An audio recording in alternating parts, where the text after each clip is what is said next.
All right, let's get started. So this week we gotta be focused on this philosophical trend or philosophical school called Moism.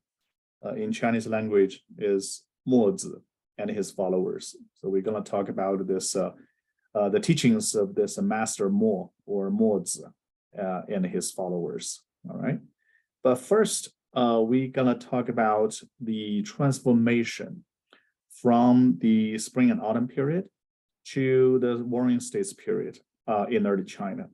So we're going to talk about the historical backgrounds. Last time when we talked about Confucius or Kongzi, we talked about the establishment of the Zhou dynasty and the emergence of a set of new moral concepts, right? Those early Zhou moral concepts like benevolence, righteousness, sincerity, filial piety, right? Taking care of your people, honesty. I mean, this set of values lay the foundation of China's classical period. And Confucius came up against the backdrop of these early Zhou values or moral concepts. So to a certain degree for Confucius, Confucius considered himself not as a creator, but as a transmitter. Okay, because for Confucius, he did not invent anything. He simply tried to promulgate or advertise the early Zhou moral concepts that have already been there. The problem is people don't follow it. Okay, the problem is people in Confucius' time, they don't care about these early traditions, moral traditions. Okay, so that in Confucius' eyes, that accounts for all the chaos, all the moral degeneration he witnessed in his own time. But of course, later historians believe that Confucius did invent something. He simply invents through transmission. See, a lot of times when somebody claim that they are not inventing anything, doesn't mean that they really didn't invent anything, right? Confucius is typically as a traditionalist. Confucius is inventing through transmitting and inheriting. Yeah, for example, we know that before Confucius, education was monopolized, was exclusively monopolized and enjoyed by the aristocracy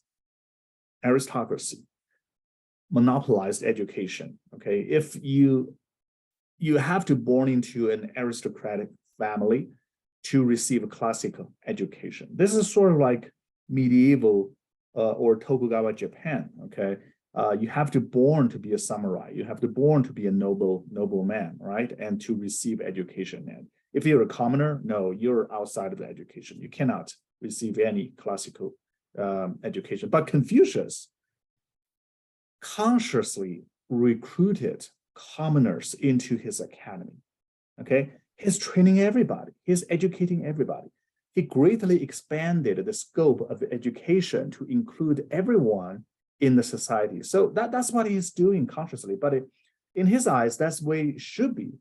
But I mean, in hindsight, we know that was a revolution. That was a revolution that he brought to Chinese society, right? And in the same vein, Confucius used the body of classics and the curriculum that used to be exclusively monopolized by the aristocracy to educate commoners, right? We talk about all these early classics like the Book of Change, Book of Documents, Book of Poetry, the Spring and Autumn Annals. I mean, all these texts were used previously, I mean, before Confucius, by the nobility. Okay, commoners have no access to this body of texts and the classics, but Confucius really transformed the curriculum towards commoners, towards everybody in the society. And he by reinterpreting the earlier concepts like Ren, goodness, or benevolence, Yi, or righteousness, Confucius really is creating a new culture a new culture that is based on the earlier traditions of both Shang dynasty and the Zhou dynasty. Okay, and Confucius himself being a hybrid of both Shang and Zhou peoples, he helped to create a new Chinese culture that is based on a selective reinterpretation of the previous Shang and Zhou cultures, right? Although it's mainly based on Zhou, but to a certain degree, the Shang culture is also inherited. But the cruel and bloody part of Shang culture, like a human sacrifice, certainly is consciously forgotten to oblivion. Okay, Confucius actually purposefully did that. Okay, so that's Confucius' role in Chinese philosophical history. Now we're gonna move on to a new time period. Okay, this is this is a northern map of northern China, and this is the Yellow River. China, the band of the Yellow River. Okay, I'm gonna ask you to turn off your microphone for now. Hello, Carrie. You need to turn off your microphone. Thank you. At the bend of the Yellow River, we have this central plain in northern China called Zhongyuan. Most major states are in around this area, including the Zhou, the Eastern Zhou court in today's Luoyang city. Lu, the hometown of the Confucius. Confucius' hometown is on the east, near the Shandong Peninsula, near Korea. Okay, this is where Lu is. Eventually, Lu was conquered by their powerful neighbor called the Qi state. So around 500, 400 BCE, China is experiencing a major transformation. Okay, the major transformation in traditional historical terms is the one from the so-called spring and autumn period, from 722 to 481 BCE, to the Warring States period, starting from 476 to 221 BCE. Okay, the most conspicuous difference between these two periods is that in the spring and autumn period, there were hundreds of small feudal lords, vassal states. Okay, but in the Warring States period, there were only 7 major states. So that's the most obvious apparent difference. But there are more deeper differences between the two periods. Okay, the deeper difference is that okay. Let me show you a major difference.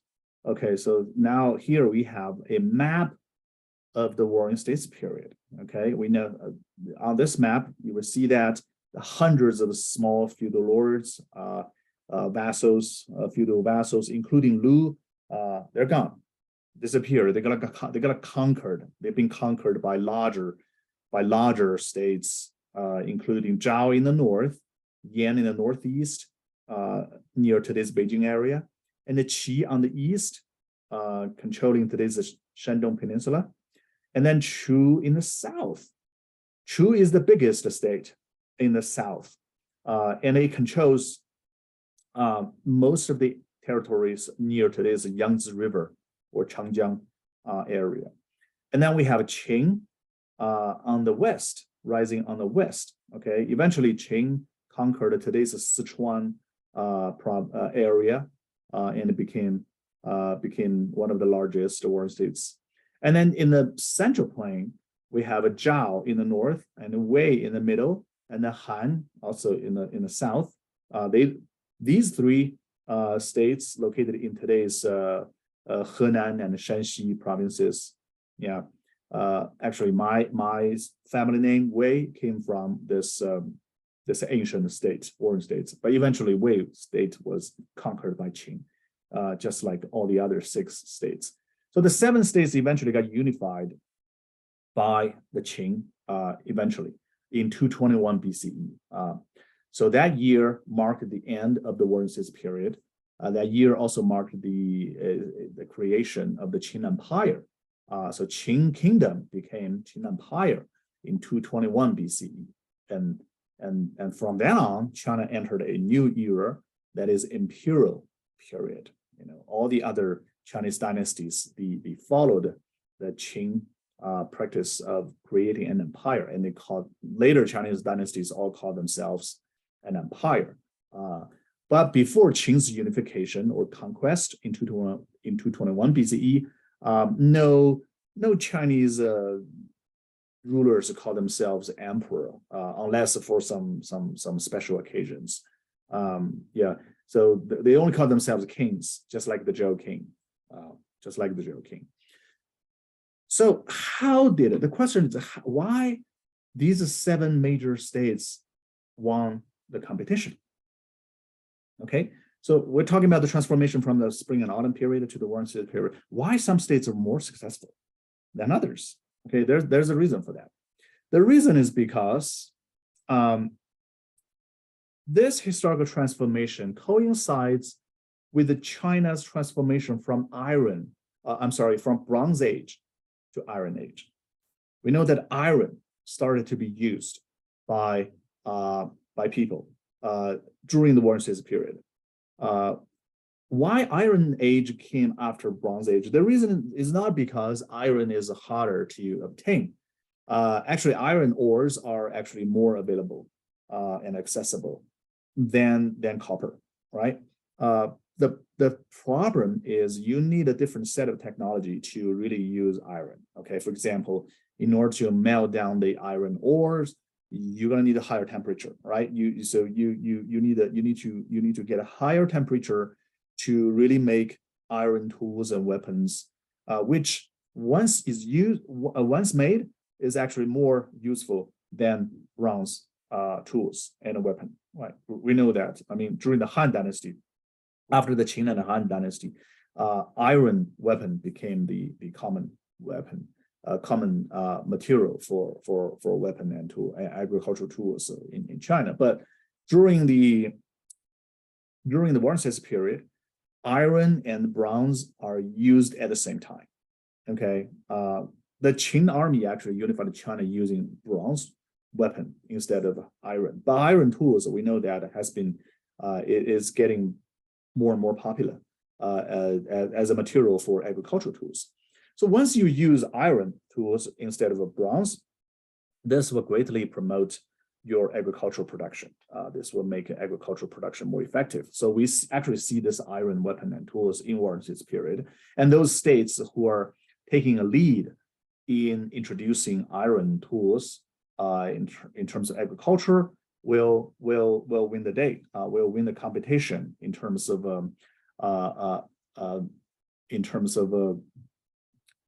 amassing more resources towards the war. Okay, so Warring States period are called Warring States period for a reason, right? Because these states are winning states. They are designed. They're reforming themselves towards more effective warfare activities. So it's a competition for war, okay? And there are constant war during the Warring States period, okay? And the scale of warfare became much larger than the spring and autumn periods.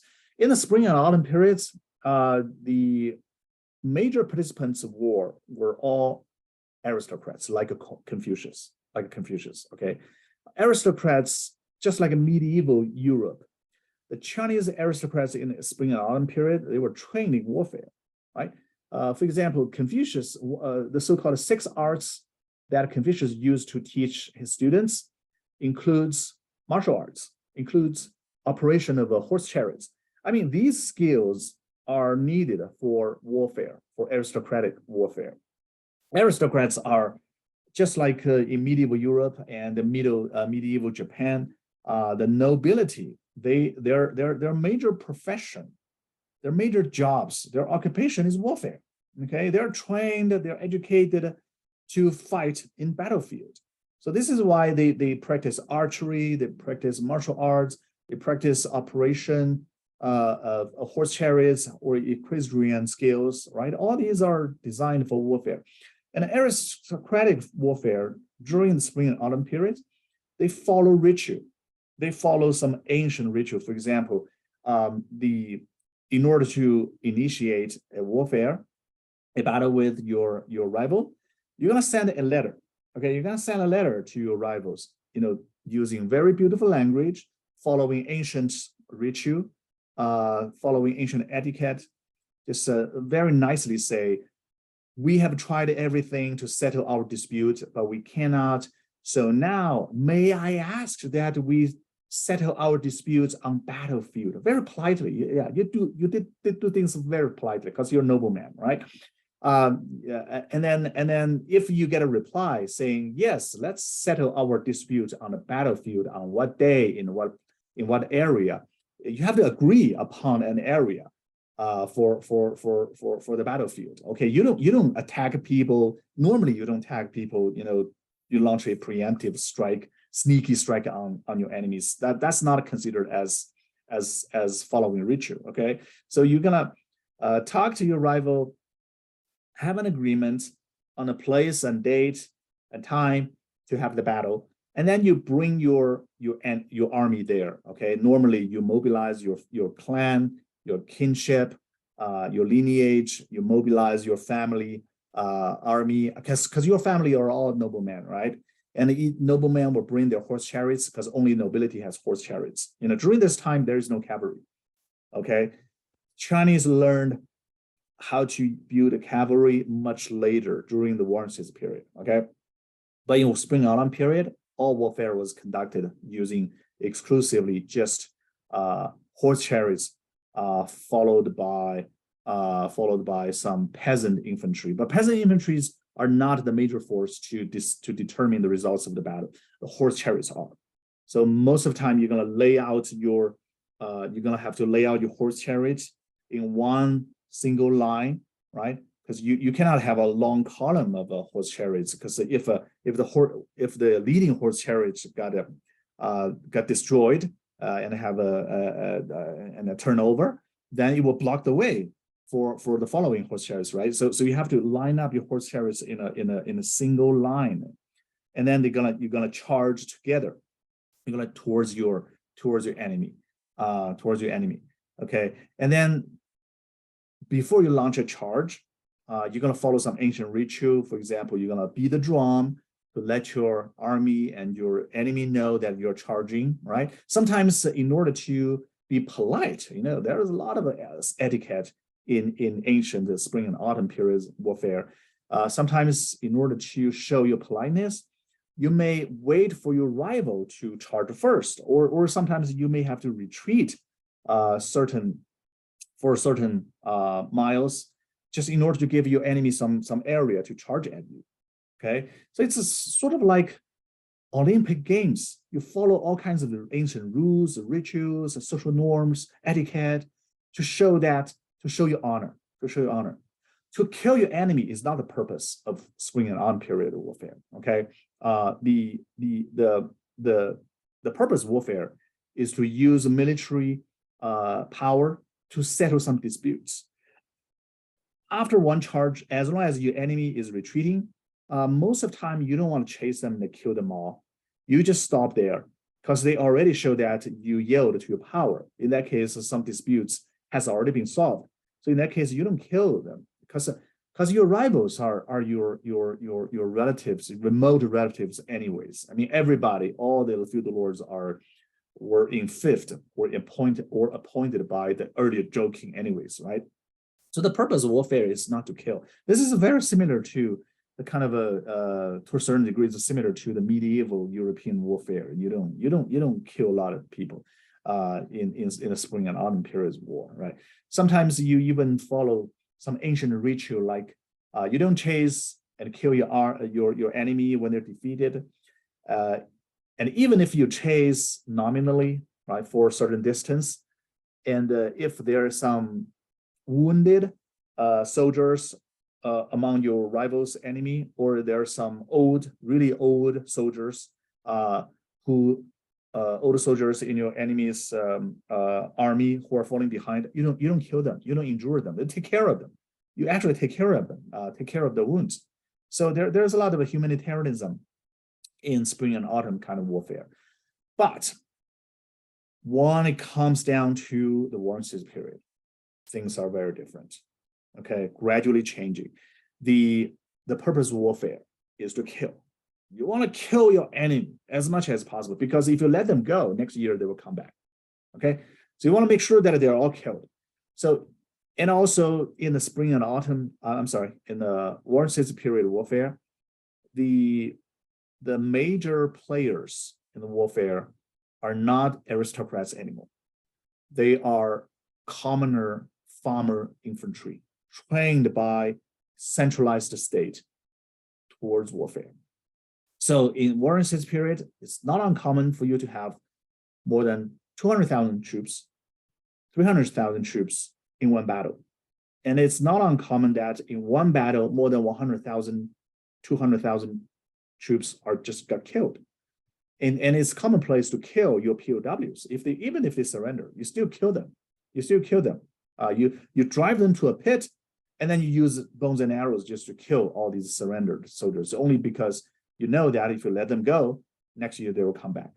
So the warfare has become much more violent, much more fierce, much more fierce.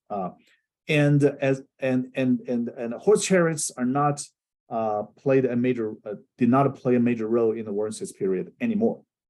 Instead, you train very large infantry army in large infantry formation to charge at your enemy. Okay, sometimes you also use cavalry. Chinese learned how to use cavalry from their nomadic neighbors along near Mongolia. Okay, the state of Zhao was the first to learn the cavalry techniques from their nomadic neighbors, and then very quickly Qin, Qi, Wei, and many other states learned how to use that. So horse chariots eventually got forgotten in War and Peace period of warfare. So infantry and cavalry are widely used. As a result, to gear towards more effective warfare, the formation of states also changed. Okay, during the spring and autumn periods, we talked about feudalism was the major concept of state. That means states, the size of states are normally smaller. The court of a king or duke normally consisted of the relatives of the ruler, right? Because under feudalism, political power is divided based on birth, based on blood and pedigree, right? So you have to hire your younger brother, your nephew, your relatives. That's feudalism, right? But some states gradually realize that that's not the most efficient way to run a state and have more tax to collect more taxes and build a larger infantry army and then win the warfare. The more effective way to do all these is to have something called bureaucracy. So this is in early War and Peace period is when bureaucracy first emerged in human history. The Chinese first invented bureaucracy, the first adopted bureaucracy. I mean, no other civilizations ever adopted bureaucracy this early.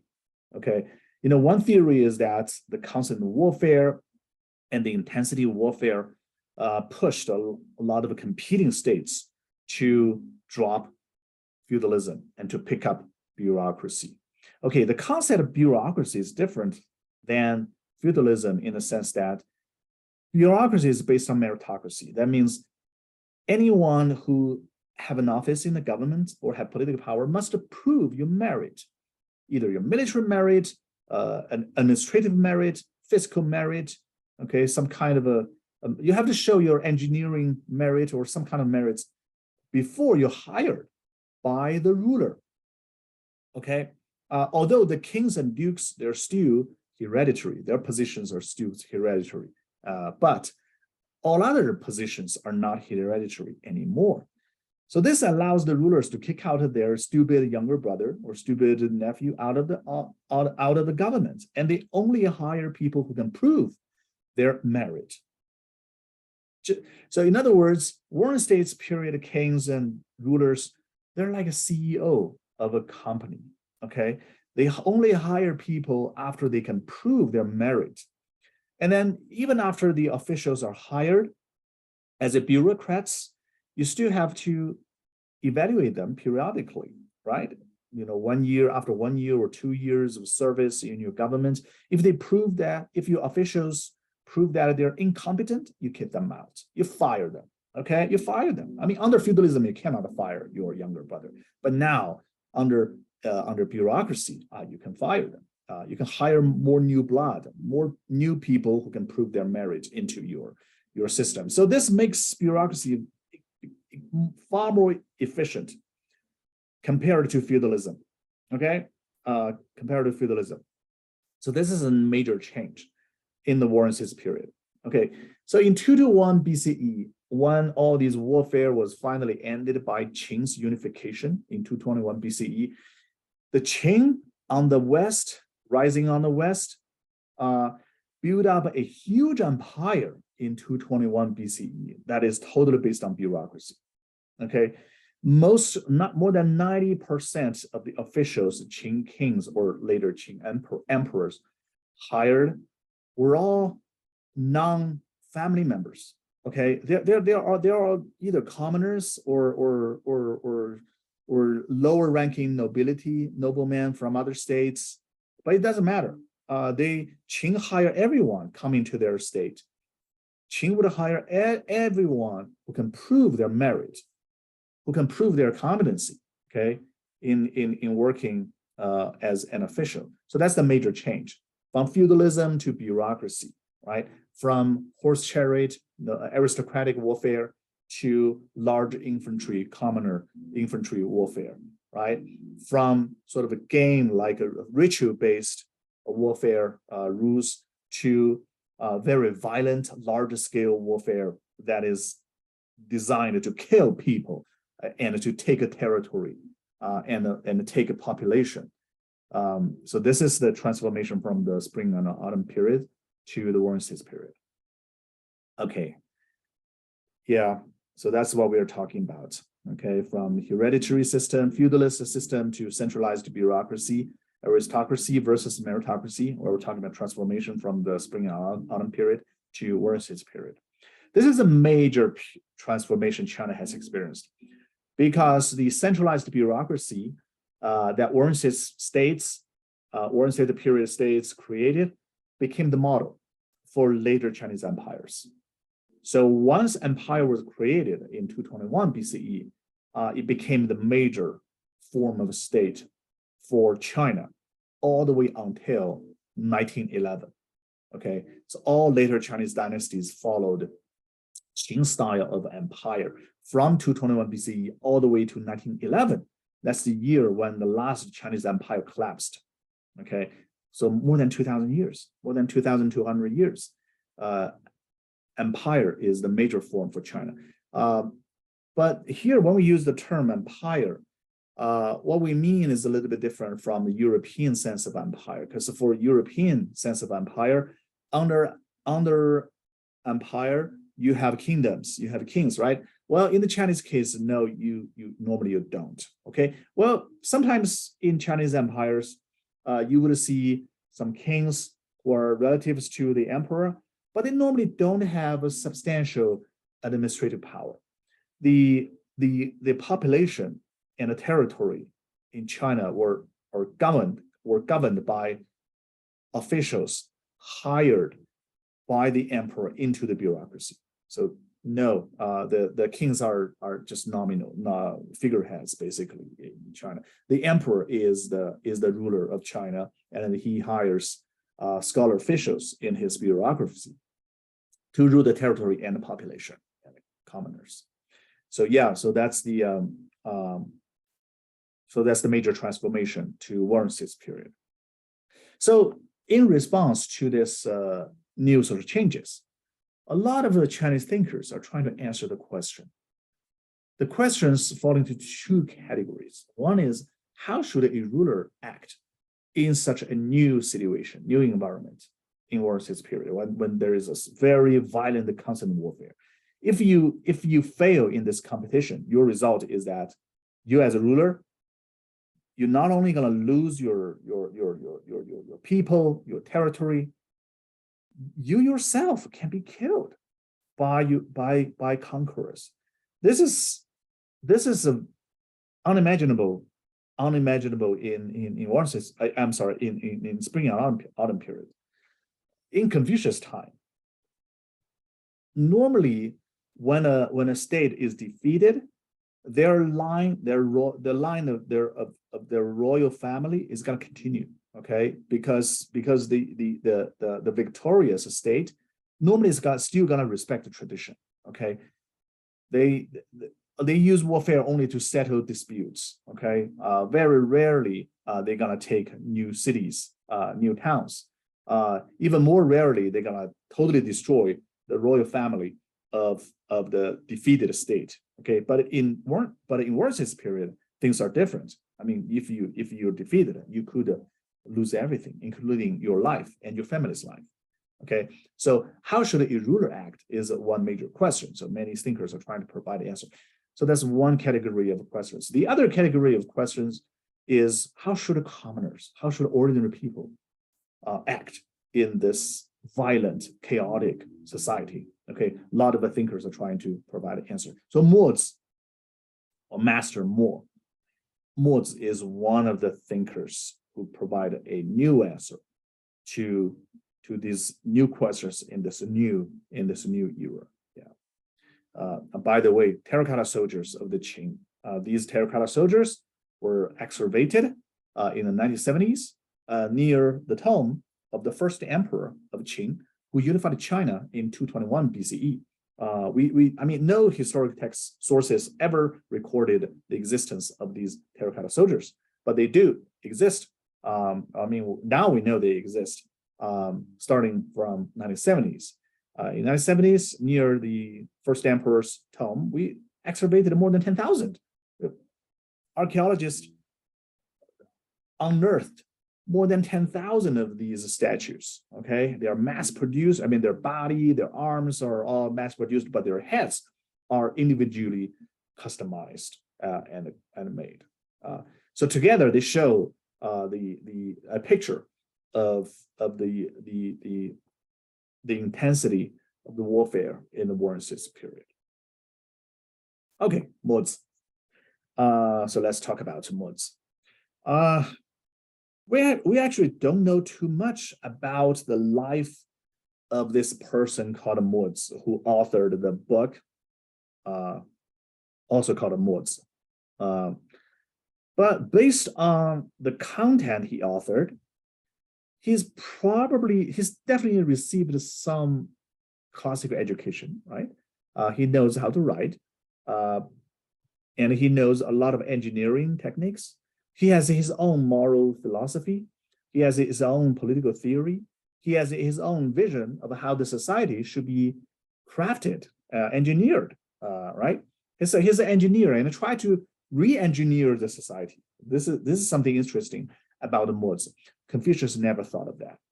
Confucius never thought of a re-engineering society because Confucius thought the answers to all the questions they have in their own time were already provided by the earlier sage kings. But Mozi is different.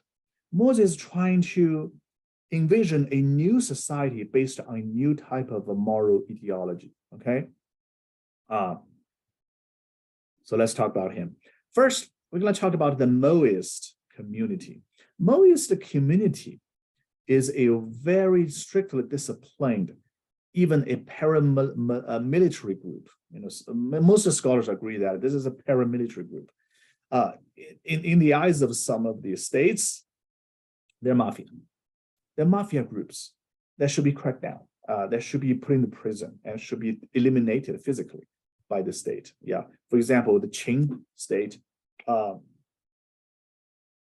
many officials and thinkers in the Qing state believe that mafia groups or paramilitary groups who may pose a challenge to the state should be eliminated. They're vermin. They're vermin that should be get rid of. Okay, but the Moists, they organize themselves based on their moral principles, based on their political vision, and based on their military discipline. Okay, they're a paramilitary group. We know that if you want to join the Mozi community, you're gonna probably have to take some pledge or oath to show your unconditional loyalty to your leader. And those leaders in the Mozi community is called 巨子, giant master. Okay, Mozi himself is probably the first giant master, but after he passed away, he gave the position of giant master to his later followers. So at any time in history, you must have a giant master to lead the entire Mozi community. And there's a strict hierarchy. If the giant master of your Mozi community tells you to die, you're gonna commit suicide immediately. You have to do that. You have to do that.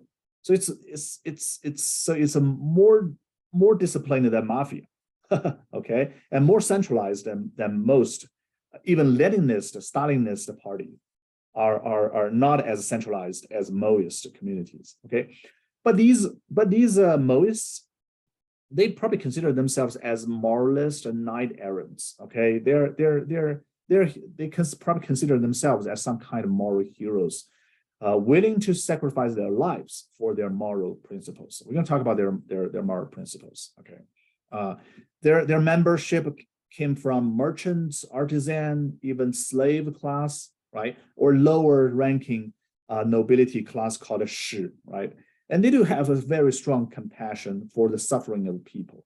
Okay, so Mozi in his book, he talked about all these major concepts. First is that they want to honor the worthy. Okay, this shows their merit, their sense of meritocracy.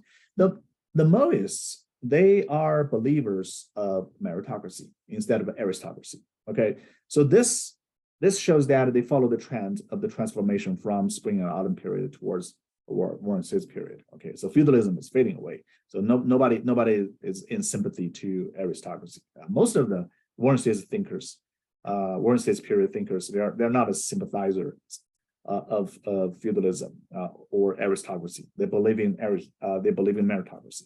So Mozi believe that a good society should see the honoring of the worthies. Okay, who are the worthies? Well, people like Mozi, okay, themselves. Okay, and in a good society should copy the structure of a Mozi community. That means everyone conforms to their superiors who have proved their morality. Okay, the leader still could call himself son of heaven, but underneath the son of heaven, everyone should follow the son of heaven, just like everyone in the Mozi community conforms or follows their master. Okay, see, Confucius never said you have to follow me unconditionally. All right, Confucius basically is talking about this professor, university style professor of this student relationship, right, with the mutual intellectual inspirations. But for Mozi, no, it's more like a military discipline. Okay, and Mozi believe that a good leader for both the society and for Mozi community should follow the moral principle of impartial caring. That means he should be unselfish, altruistic. Okay, he should have this almost universal caring for everybody in his community and the society. This means that a good ruler, a good king, should not favor his own children. He should not. Okay, just like the philosopher king envisioned by Plato, an ideal Moist leader should have this impartial caring, or sometimes translated into the term is translated into universal love, 兼爱, that which means to have impartial caring for everybody under heaven. Okay, he should not favor his own family, his own father, his own children, his own wife. No, he should he should treat everyone totally equally. This is a very, very radical form of egalitarianism. Okay, argued by the Moists. Okay, so that's impartial caring and conformity to superiors. All right. Oh, excuse me. And then the Moists, they are against the Confucian tradition of following ancient ritual. The Moists think following ancient ritual is meaningless, is pointless, because ancient ritual, they're created by ancient aristocrats who wanted to have extravagant life. For example, in order to show your filial piety, which is favoritism, right? Because you favor filial piety means the respect towards your parents. But in the eyes of Moses, that means you're not doing impartial caring. You're favoring your own parents more than other parents. But instead, for Moses, you should take care of all parents equally. So filial piety is actually not a good thing for Moses. And also, if you want to have a very extravagant funeral or burial for your parents, that's even worse, because you not only have favoritism, nepotism, but also you're wasting resources that could have been used towards other poor people or people in need of help, right? So Moses, they are anti-extravagant ritual and music and the Confucian tradition. They're basically against most of the rituals that Confucians promoted. So they're criticizing Confucianism, okay? And Moses, they are against all aggressive warfare, okay? They want a peace. They're pacifists, but they believe that Moses believe that all aggressive warfares are immoral, okay? But instead, they believe that one should defend himself against aggressive warfare. Actually, the Mohists as a community, they travel around different states to help with the weaker states. They always help the underdogs, okay? They always help the weaker states that are being attacked by more powerful states on a aggressive warfare. For example, if the Mohists are living today, they would go to Ukraine to help with the Ukrainians against the Russian invasion, because the Russians launched an aggressive warfare. Okay, they broke the peace. They launched aggressive warfare, but the Ukrainians are on the offensive side, defensive side. So the Mohists would go there as volunteers to help them. Actually, the Mohists in War and States period, they travel around to help all those weaker states under siege by more powerful states. So we're gonna talk about several examples. Okay, and the Mohists, they also believe the punishment from ghosts and spirits. They believe that heaven has its own will, and the heaven's will is moral. That means heaven wants rulers to follow moral principles that Mohists believe. And if you violate the moral principles, like if you launch an aggressive warfare, you kill innocent people, you waste a lot of resources in the world, then heaven or ghosts will punish you. Okay, this is an ancient kind of understanding of how supernatural power got involved in the moral world. So the Mohists, they're basing their moral beliefs on a utilitarian calculus. Okay, they want to do a utilitarian calculation. Okay, they believe that, for example, if you kill one innocent people, that's bad, right? But what if you kill 10 innocent people? That's a 10 times greater a crime for Mohists. And following that logic, if you launch a warfare to kill 1,000, 10,000 people, innocent people, like in Ukraine, right? That's even 10,000 times greater a crime than killing one person. So they just do this very basic, simple logic reasoning to structure, to build their moral belief system, right? Very simple, okay? So the Mohists use logic to really infer, to prove, testify their moral principles. Okay, so no matter what moral principles they want to have, they want to put this into a test to see if the ancients would agree with that, if the common people, majority of common people would agree with that, and if they have the results that they wanted to see. So they have all these assessments or gauges or lines of evaluation to test any logical argument. Okay, but the Mohists also distrust intellectual diversity. They believe that if everybody has their own opinion, that's a bad thing. Okay, so they want intellectual unity. They believe that the ideal society is where everyone believes in one single moral principle. That's the moral principle they hold, okay?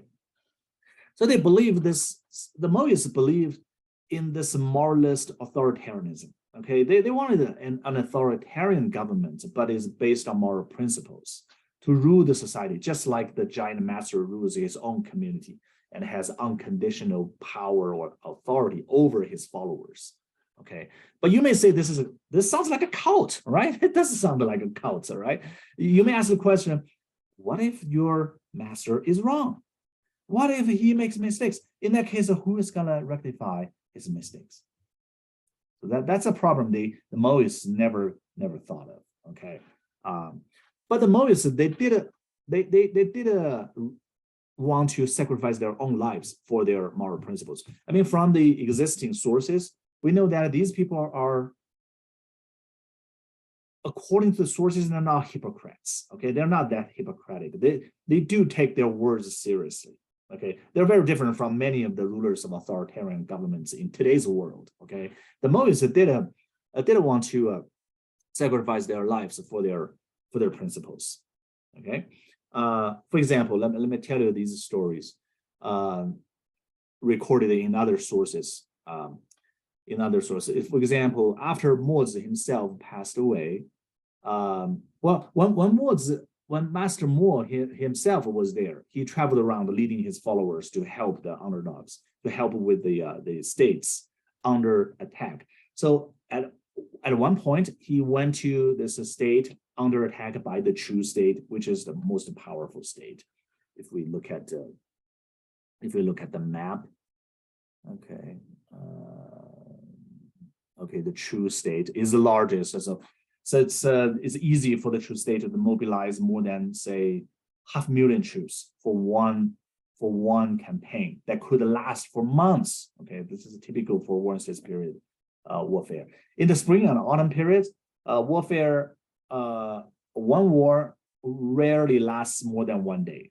But in World States period, it's common for one campaign to last for several months, sometimes, yeah.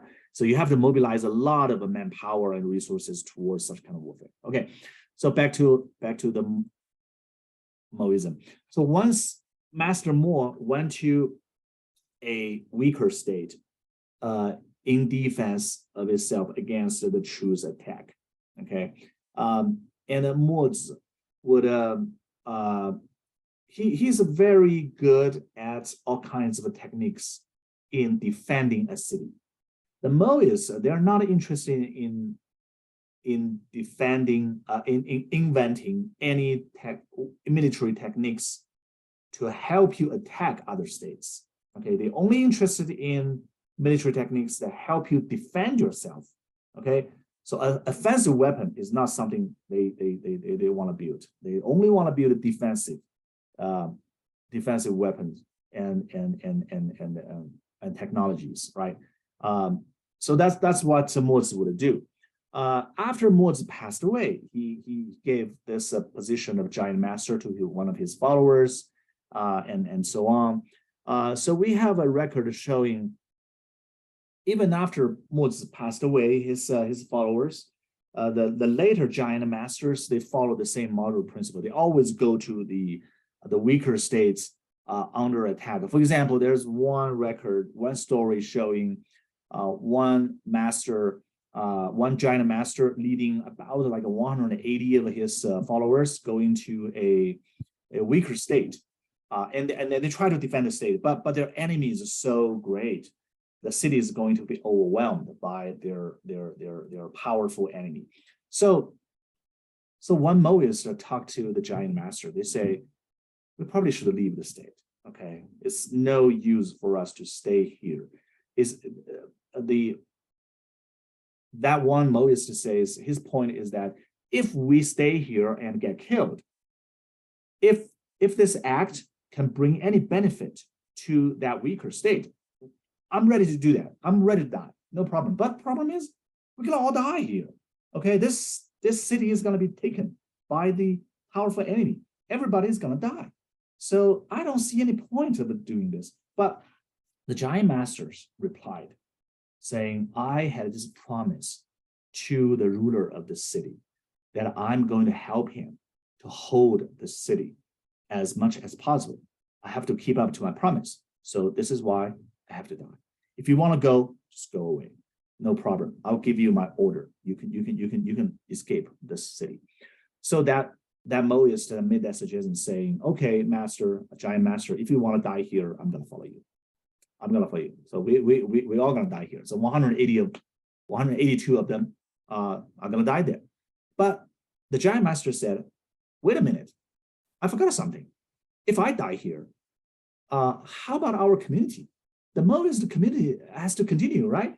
So I have to find someone to get out of the encircled city to bring my message to the next giant master. I have to appoint someone else outside the city to be the next giant master, so our Mozi community can continue, right? Everybody said, yes, you should do that.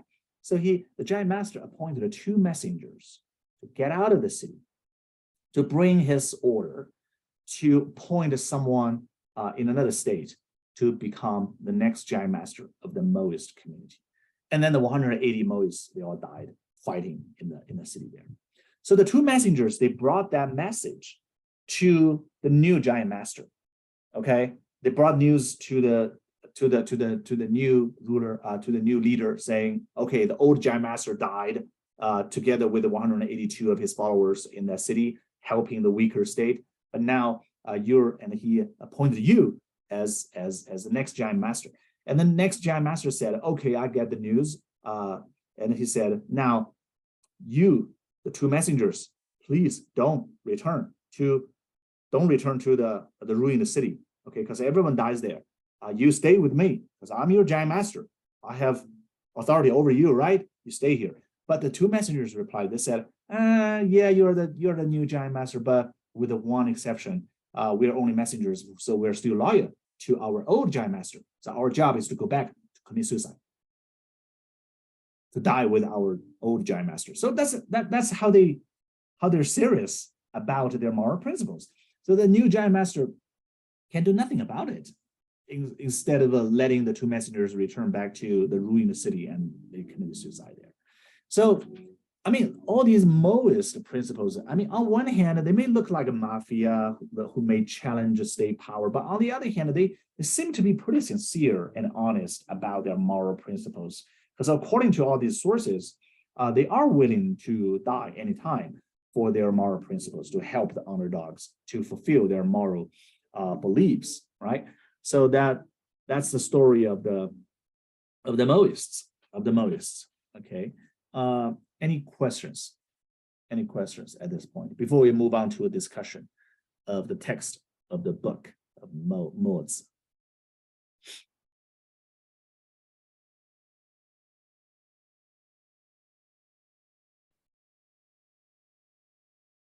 Any questions? Okay, if no questions, then let's have a 15 minutes break. We're going to come back at 5:55 to have a discussion. I will see you then.